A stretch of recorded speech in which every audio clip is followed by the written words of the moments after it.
overlook. The board has to overlook, because if the business is not sustainable,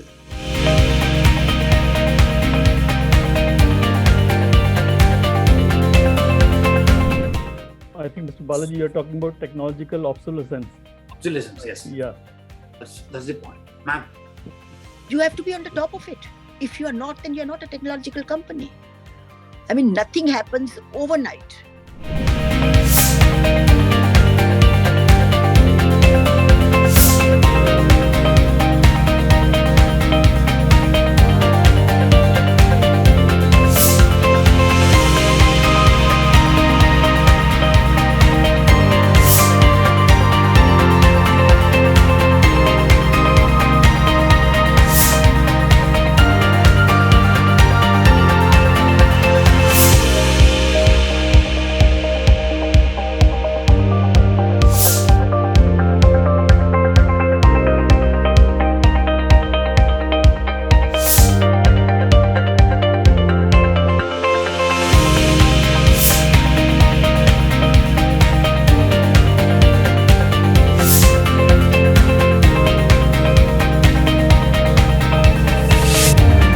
Ms. Neera Saggi is a highly experienced professional with 28 years of experience in tenure in the Indian administrative services.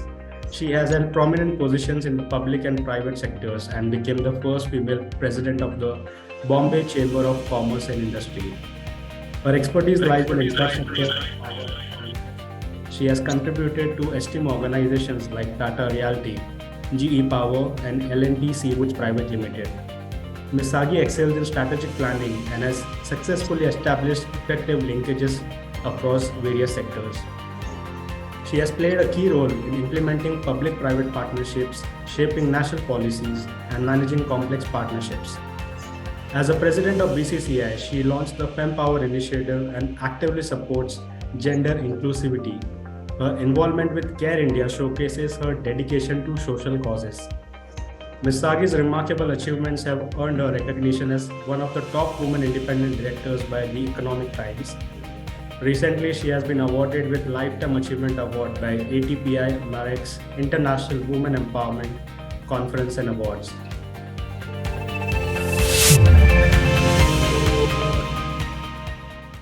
So risk is something that has been hitting in most of the companies where I've been associated from time to time, different and diverse risks. As board of directors, there is a lot that is expected from us. But the most important thing also is, and which the analysts and others look back at you and say, could you not anticipate this? Could you not think that this was going to be evident? Why did you not handle it? That is why risk management becomes an extremely important component of directors. I would like to emphasize right in the beginning that board is not management. Board doesn't handle risks. Board oversees risks, and board ensures that risks are effectively handled, or rather there are processes and systems to handle risks. Risks can fly in from anywhere, absolutely anywhere. We recently saw the black swan incident, COVID, we all know it was black swan, but there are so many black swans. Now, many of the industries who would be in Gujarat and other areas would have faced another black swan, or rather a natural disaster in the form of floods, torrential rains. There's so much that can hit you from natural sources and unnatural sources. And then, of course, those things are not in your hand. You only have to be prepared to some extent to anticipate whatever best you can. No one could have anticipated COVID. But something similar, that when all work comes to a stop.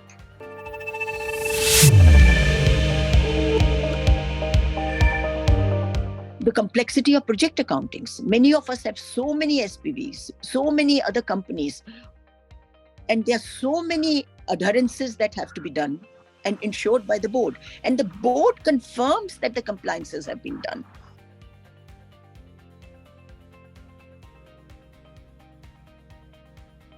Again, competition. For example, electric vehicles, if they come up today, how is Maruti going to handle that scenario? How is Ford going to handle that scenario? Are they going to join the bandwagon or are they going to ride that? Similarly, new ports are coming all over the country. If Sri Lanka was our biggest transshipment port as of few years back, but the moment Valadaparam comes and Setusamundram comes, the transshipment becomes more on the Indian side. So how does the Sri Lankan port handle its business? So competition, strategy of other people impacts you and brings in the risks.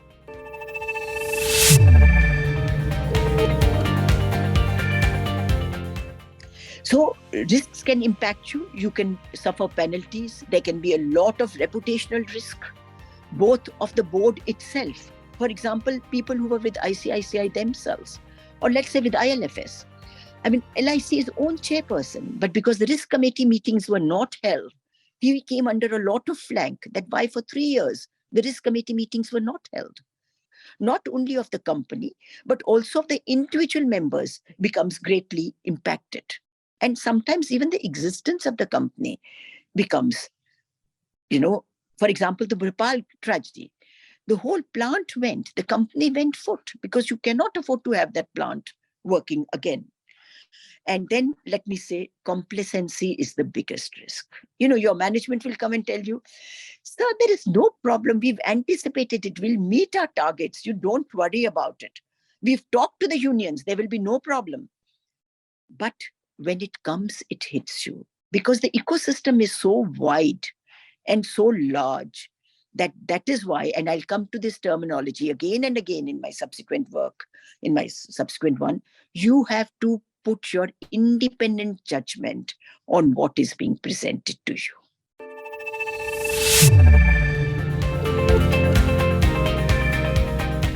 If you're a consumer company, you need to know whether rural incomes are going up or not. If they are going up, you know that your sales of shampoos and small sachets will be more. In case it's going down, you might be in for a recession in your company. So you have to identify the risks and then assess, are they really important? Are they really material? If GDP has grown over a certain level over the last 5 years, there is no reason why you should think a small dip in that is going to impact you. So you assess its importance, whether you really need to address it or not.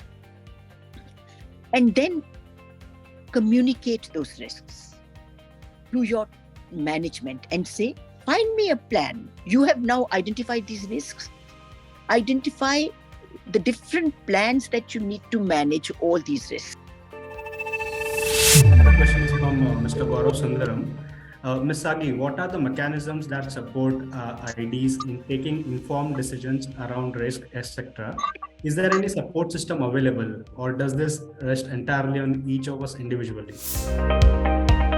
Has given you. That is your biggest support. And hopefully, if the plan has been made bottom down and up, and also from up down, then it is a comprehensive scenario, fairly comprehensive scenario that comes to you. In addition to that, your auditors guide you, both your internal and your statutory auditors guide you. Then also you learn from other companies of similar nature. For example, if in the IT, you're reading repeatedly in the IT that attrition has become very high. When you're reading your newspapers, your daily information base, you will learn about similar companies. You pick them up for your own companies. The macro scenario is what you learn from all around. And then, of course, reading about, corporate missteps. I think that is very essential. What went wrong in ICICI? What went wrong in ILFS? What went wrong in, Satyam?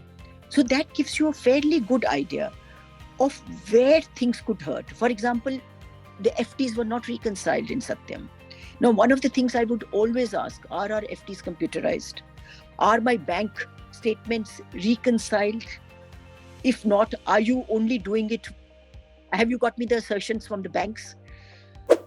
So these are the things that come up and the robustness of the systems gets built in. How do you manage the business sustenance risks in light of the growing ESG requirements? Now, on one hand, you have to, is this the responsibility of the board to manage this business sustenance? or is it the management which is supposed to do that? Overlook. The board has to overlook, because if the business is not sustainable, the business doesn't exist in the long run. Mostly, like I said, suddenly the government decides. But even that, for example, I was going to give the...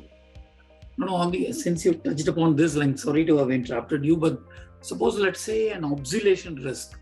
See, nobody can predict obsolescence risk.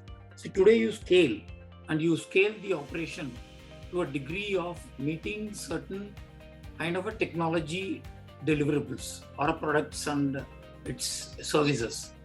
And if there is going to be an obsolescence risk, which makes you redundant, and someone else comes in. When I talked about competition, I mentioned that I see a scenario where, let's say, OTT playing a risk over any entertainment channels in the other form, like theater or something. OTT. Over the period of time, suppose you say you are in a board where it is a technology company. The obsolescence risk is something, the scaling up and keeping. I mean, you mentioned about manpower. A revenue can be planned only through the manpower. That part you've addressed in your program today.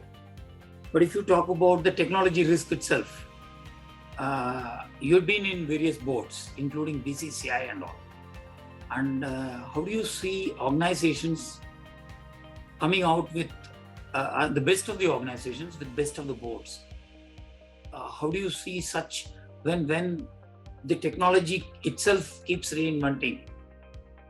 I think, Mr. Balaji, you're talking about technological obsolescence. Obsolescence, yes. Yeah. That's the point. Ma'am. You have to be on the top of it. If you are not, then you're not a technological company. I mean, nothing happens overnight. I mean, OTTs, you're seeing the writing on the wall. Twitter, you're seeing how many followers it has. So technologically, you have to keep on reinventing yourself and diversify. It is not a risk that can surprise you. Actually, it shows you're incompetent if you're surprised by it.